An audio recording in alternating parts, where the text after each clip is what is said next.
Hello, I wanted to add some further reflections to the podcast that I did the other day. Firstly, this podcast has no key information in it, so you don't have to wade through my thoughts if you don't want to. You can delete this now and you're not going to miss anything that really is useful. This is more about thinking about my own experience of being flooded, in the hope that the dialogue with you like this makes you think a little bit about your own experience and confirms some of the things that you're going through, and enables you to see it as potentially a normal reaction. I'm conscious, some of my students say this, that we like your voice, Stephen, because it sends us to sleep. So you might put this on late at night if you suffer from insomnia, and it'll probably give you maybe the best 8 hours you could have ever had. So don't feel you have to wade through this, but there's a couple of things that really occurred to me thinking about the experience of being flooded, the battle of doing something, the pain of not doing anything, that feeling of just spinning on the water without any wind in the sails, the need to do something. So two things struck me. One is about the nature of reality. What's the reality of this situation?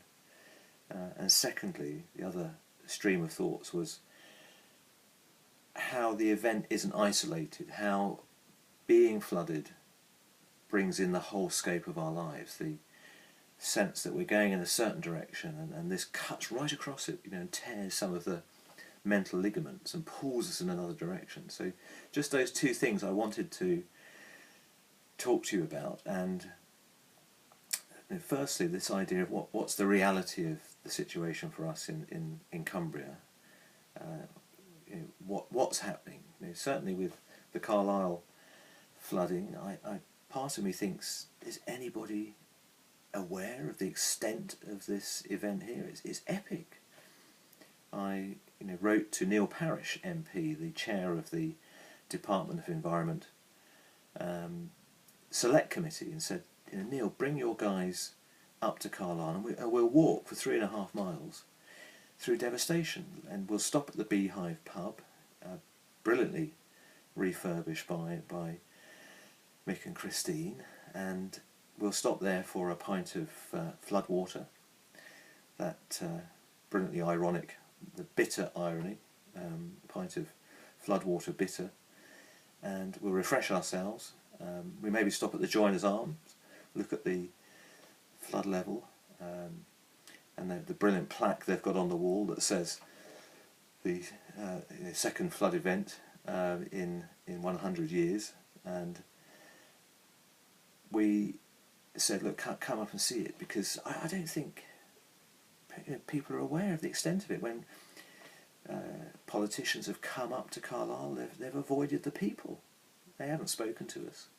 They've stayed on the edges because they're terrified of the Gillian Duffy moment. They've all learnt that if you get a really articulate and forceful Cumbrian locked into you in front of the camera, you're not going to survive. So they walk round the edge of the city. Now, to my mind, that's rank cowardice, and it just drops our sense of trust in these people, that they just are not up to the job, and leadership is suffering at senior government level. People like Liz Truss, the minister, talking about modernisation, and no hint of flexing that budget for flood defences that was set last year prior to this event. So what is the reality of being flooded, and who owns that reality? The Environment Agency put a tweet out not too long back saying, we're coming down to Warwick Road to make you more flood aware. This was after the flood. We're coming down to Warwick Road to make you more flood aware. How more flood aware can we be with 5.5 feet of black water, sewage water in the home? So you've got the reality of our experience being in it. You know, the point now where the media more or less moved on from talking to the victims, and we're locked into arm wrestling with the loss adjuster, who's put a particularly pitiful number on the kitchen refurb. You've got the media reality who are really interested in images, and you know, I find some of the notions of Cumbrian spirit, etc., overplayed. You know, I'm not somebody who's a charismatic optimist. I see myself as a realist. What's the reality? Let's get to that. And sometimes the media gets in the way of dealing with reality. They're feeding a whole market, and they're not just serving those that are victims, but they don't get the real texture of the experience, do they? And the third reality is the government reality, that the agencies want to see themselves in the lead. The council want to see themselves as setting the agenda, and you know, that's the bit that drives me towards saying, if we get together effectively, we can set the agenda, and we should set the agenda. And after the flood events, we've moved through, we're putting our homes back, we've got to work towards making sure the defence system's right. So, and then why don't we widen that and say, let's look at life and the economy and the way that North Cumbria is led. Let's have a really engaged political discussion with our children, you know, and certainly the young new voters, about, do they want an overarching structure to sit over the existing agencies? You know, where is the chief executive of Cumbria County Council in this event? Where are the directorate? They're getting paid 120 grand. I can't hear their voice. You know, I mean, they're not coming to me, and you know, they're putting people up who are not in a position to speak, and they've gone to ground, and that drives me insane. And so, you know, do we want to on the back of this press for major change within the structures of government? And you know, as Alan McDermott says to me, and Alan's been a really great supporter and advisor. You know, he's got an incredibly articulate voice, an incredibly intelligent man who sees things, I think, like I do, in terms of what's real and what we need to do. Do we need to be much more politically activist and go and stand outside some of these institutions and say, come on, you know, come out the back of your cave where the eye's blinking and come and speak to us. So reality is you know, it's not a media reality. It's not their narrative that counts. It's not the Environment Agency who want to appear in the lead, but aren't, because if you take Rory Stewart's flood programme and his meetings, his battle is just getting his departments to talk to each other. You know, you've got territory wars within these agencies, so far from focusing intelligently on the ground, you've got Rory's challenge, and of course man with a very interesting biography, and we're hopeful that he remains a man of courage, because he's walked, you know, 6k across 6,000 miles rather across Afghanistan, he tells us, and took on the Taliban nose to nose. But of course, you know, he's got to take on Whitehall and its bureaucracy, and Sir Humphrey, who may be far more vicious than many Taliban in terms of their inability to think and act. You know, not in their violence, of course, but so his problem is he's just getting his management team, who may be long since fatigued, just to begin to interact. So it's our reality, and it's about our narrative, and it's important that we do things like this. You know, we blog, we publish, we write stories. So one thing I'd like us to do at the meeting on the 4th is capture our stories. You know, capture the stories, our story, how it was for us. The second thing is that the flood event makes us think about much wider things, about our own lives, about our own direction, the way that we were going. You know, we were going in that direction, and we were committed to trying to move the safe across the floor, you know, edge our lives forward over here. And the flood event cuts right across, doesn't it? It goes right in that direction. And there's no wonder that the sort of mental ligaments get torn. And lots of people have said how low they've got through this experience. And I think that's partly because of the bereavement of knowing that those things that we were aiming at, whether it was study or building funds or improving our home, or things that really were important to us as modern people needing to move in that direction to make life rich for ourselves, not just for ourselves but our children and grandchildren. The flood event cuts right across it. It's like a wartime experience, because it rips up our mental furniture and shakes it around, smashes it around upstairs, and it makes you think about your overall experience. And it's interesting what you think of. I think being flooded, in a sense, is like a bereavement. It sends you down. It makes you think about wider life. It made me think about my connection to Cumbria. As you can tell, I didn't grow up here, and ended up with a very strange way of speaking from the dodgy south. But my connection is that my mum grew up in Kendal. Her father was a clicker at the K shoe factory in Kendal. They had moved up from Northampton, where the shoe industry had a big stake there, and Mum was 5 and she grew up. It made me think about her and the battles that she had in the 1920s and 30s, because Grandad, and I don't know the backgrounds of this, he fell ill, and literally, and this is what happened in the 1930s, he was literally taken away, potentially by the men in white coats, literally taken away, and in that sort of classic sense. And we understand he ended up in an asylum in the area, we don't know where. And if you fell ill, we suspect it may have been alcoholism or mental health issues, and was taken away because he'd become abusive. And K-Shoes paid relatively well, I understand, relatively good salaries.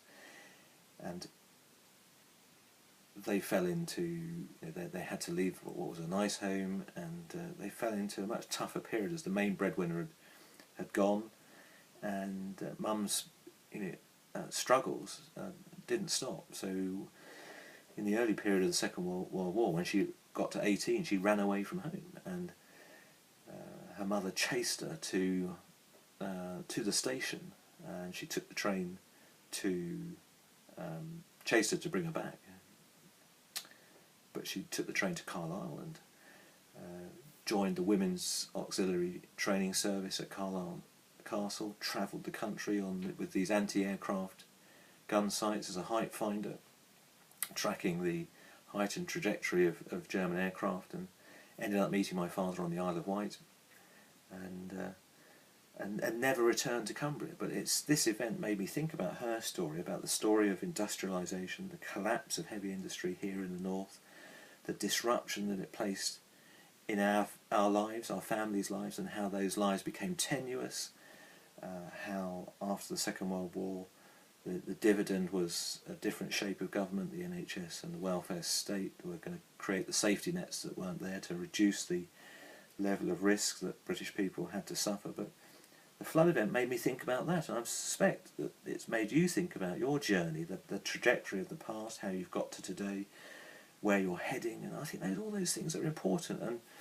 I'd like us to sort of be thinking about capturing these thoughts in our journals. I'm a business manager and leader by background. I spent 26 years in business management and leadership, and then 8 years ago became an academic in a university. And of course, business schools do like people who've got experience.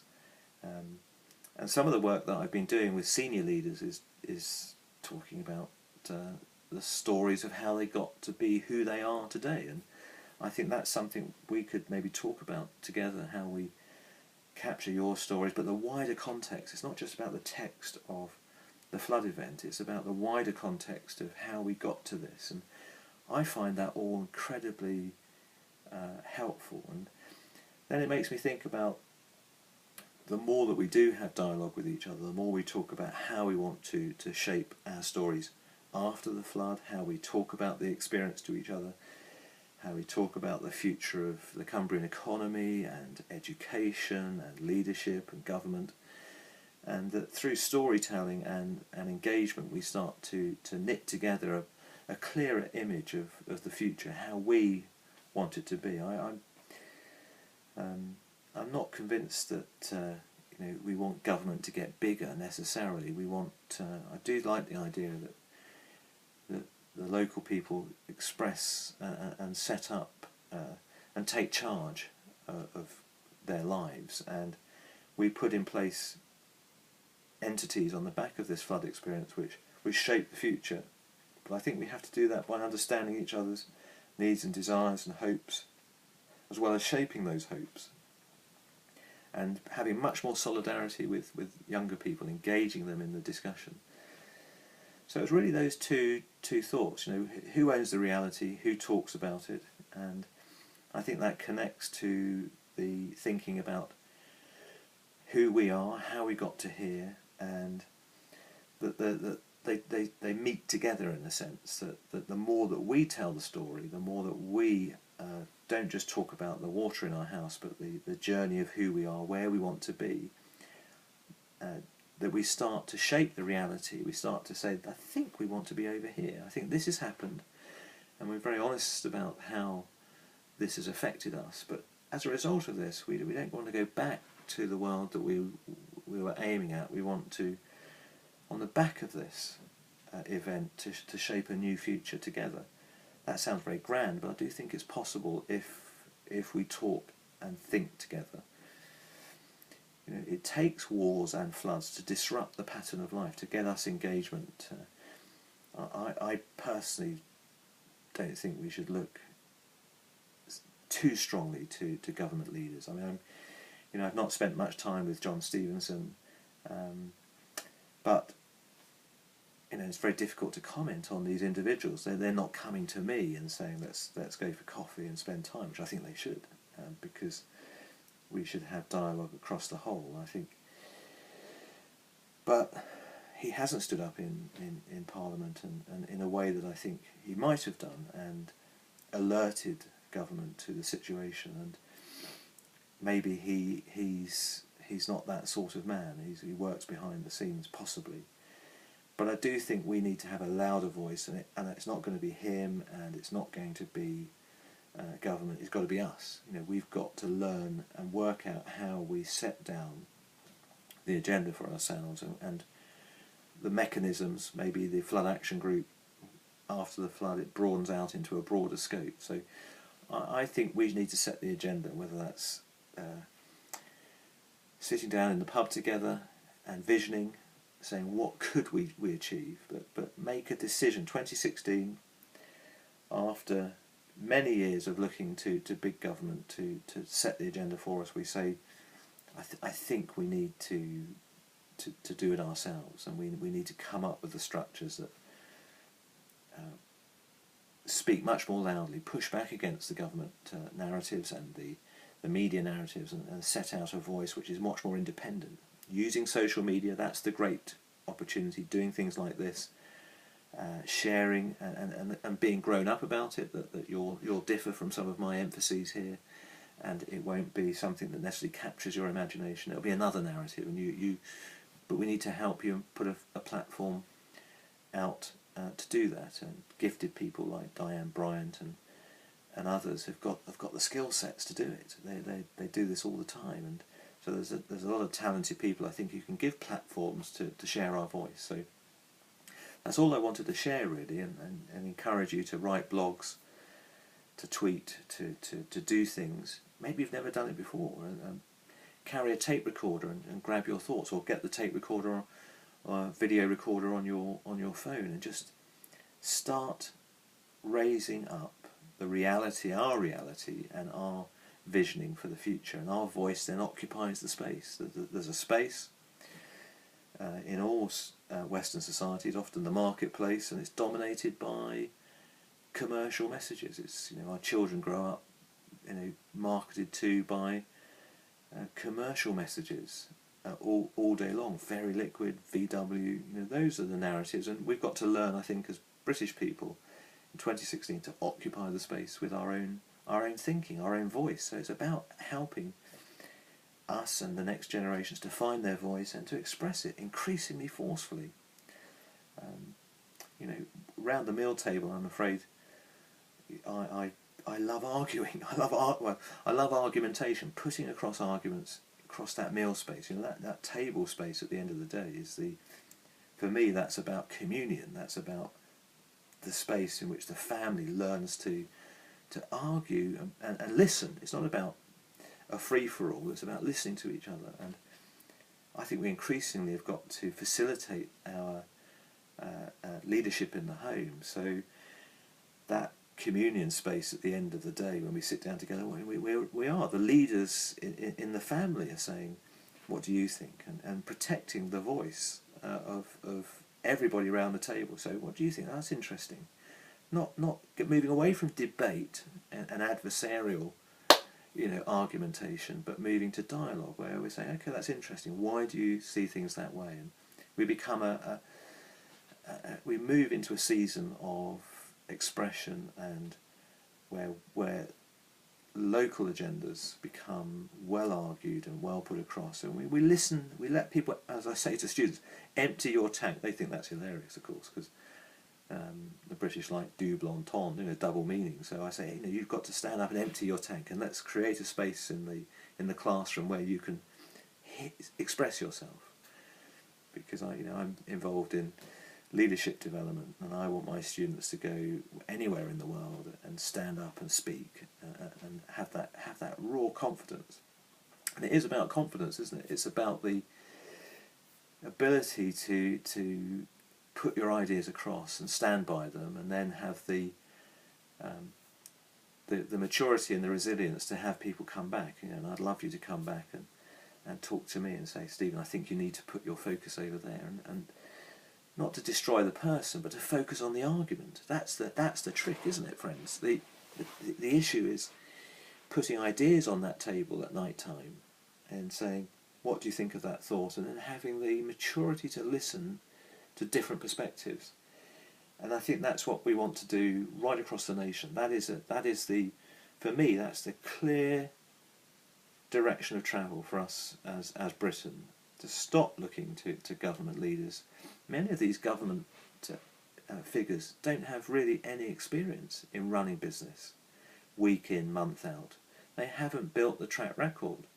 Some of them have got no track record of building anything, let alone, I mean, what they've done in their career seems to be is just railing against things in this adversarial way, but they've not built things over time, you know, year on year, built things up, kept them going, maintained them. And that's the weakness of our political class, is that they're not people who've built the track record. Many of them have, of course, but many don't seem to. They seem to be speaking, talking heads, not people of action. But I think what we've got to learn to do as a community, the people who run businesses and teach and serve in retail, you know, who run small businesses, you know, let me tell you that those small businesses and all the activity you do all day long is precious, and there's no job that is above another, is there? It's you know, if you're like Alan, you know, running his business as a chimney sweep, that is critical activity, and nothing is a poor relation to anything else. You know, salesmen, critical job. People who make things happen all day long, you know, carers taking care of the elderly or disabled, family members. Nothing is a poor relation. All that work is critical and vital. So we're running Cumbria as it is, aren't we? We're making the whole place tick. It's just that we've given over our voice to these other folks who are not doing that and haven't done it. That's the crazy thing. So it's a case of taking back, putting our hands on the levers of change and saying, look, we run things anyway, so this is, we just step up to this other level of argumentation where we learn to synthesize all of our thoughts and ideas into stronger and coherent arguments, and say, this is what we want to see, rather than at the end of the day saying, well, we've got these politicians to do X, Y, and Z. It's recognising the quality and the talent that is in the community, putting it together and learning to create new structures which sit as another block of meaning that push back against some of the mediated realities, the agencies and the government voices, and saying these voices, the people's voices, need to come up. That sounds slightly romantic and idealistic. I don't think it is. If you look at the history of this country and you look at the key figures who've changed the landscape, they've often been people with variable education, and often what they possessed was just a single-minded determination to see change. And they often weren't celebrated. Some of those key figures through our history were despised at the time that they spoke. They were very unpopular in Parliament and in the land. And it's only history that's recognised just how significant they were, and that they left an indelible mark on the direction of our history. So those are some thoughts. I hope those are not too strange or left field, but I do want you to think about that, and let's keep generating these sorts of messages. And together, the more messages we put out, I think the more the landscape starts to shift. The sort of tectonic plates of change and direction do shift, because the Cumbrians, the people who've gone through a lot already in the post-industrial period, find new confidence and new voice, and we do that together, and we see what happens.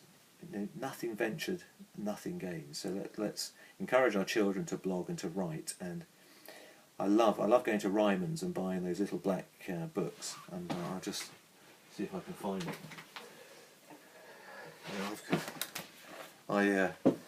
My students laugh at me because they're packing more technology than I've got, but I do go to Ryman's and get these little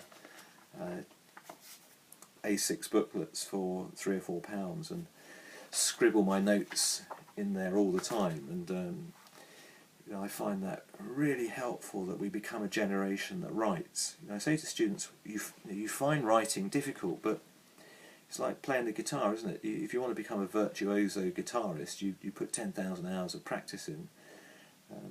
If you sit down to write an essay, for a few thousand words, that practice of writing, if you've not practiced before, it's not going to come. It's going to be painful. So practice writing and expressing.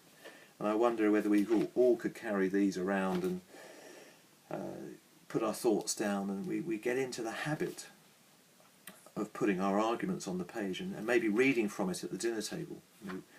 We're fortunate that we do read as a family, and we read to each other, and it's precious. And we read some of our thoughts to each other, or at least I do anyway. And if I'm more honest, others not always want to do that, but I'm a believer, and I find it really helpful to capture thoughts and look back. I'm looking back here at concerns that were occupying my mind back in probably a few years ago now, and 2010, and I find it really helpful. So forgive my eccentricity maybe, and do practice that, and maybe it is using technology to capture those thoughts. But I think that's part of that building blocks of becoming more expressive. Cumbria is an incredibly important place in terms of literature, and men like Norman Nicholson, who talked about the rock, Cumbrian rock, that goes right down into the ground and represents some of the character and the quality of this of the people. So you've got talents in this area, and of course great poets came here and found inspiration, and we've got to build on the back of that. So I carry that wherever I go and find it incredibly helpful to capture thinking and to prize one's own thinking, and then that builds our confidence, and then we have to learn to listen to that thinking, because it's we're in a battle of narratives. The world is made up of stories, and do you notice how we spend so much of our lives listening to other people's stories from the media? So the shift, I think, is us writing the stories and learning to tell those stories across the table, and then it shifts. We don't become consumers of pop culture or other people's thinking and ideas. We shape that through the longer narratives, through our stories. And so I hope that's useful in some way in terms of encouraging thoughts, or you to think about your own experience. And please do blog and put your podcasts out, and we'll keep talking to each other. But it is a great joy to talk and share these ideas, and I'll keep doing that over the weeks and months to come. So I'll speak to you very soon.